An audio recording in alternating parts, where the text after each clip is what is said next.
ఈ రాష్ట్ర ప్రభుత్వం చాలా స్పష్టంగా చెప్తా ఉంది. డిసెంబర్ 9న తెలంగాణ తల్లి అవతరణ ఉత్సవం అధికారికంగా నిర్వహించాలని ప్రజాప్రభుత్వం నిర్ణయం తీసుకుంది.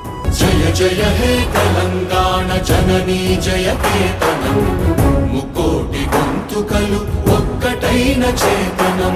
ఈ రోజు మనం చేసుకున్నటువంటి విగ్రహ ఆవిష్కరణ సంబంధించి కూడా రాష్ట్ర ప్రభుత్వం నిరంతరం ఈ ఉత్సవాన్ని రాష్ట్ర ప్రభుత్వ ఉత్సవంగా అధికారికంగా ప్రతి సంవత్సరం నిర్వహిస్తాం.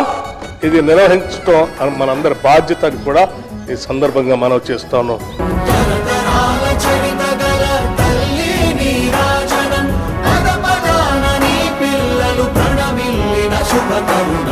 మా అమ్మను చూస్తున్నట్టుగా ఉంది, మా నాయనమ్మను చూస్తున్నట్టుగా ఉంది, మా ఆడబిడ్డలను చూస్తున్నట్టుగా ఉంది.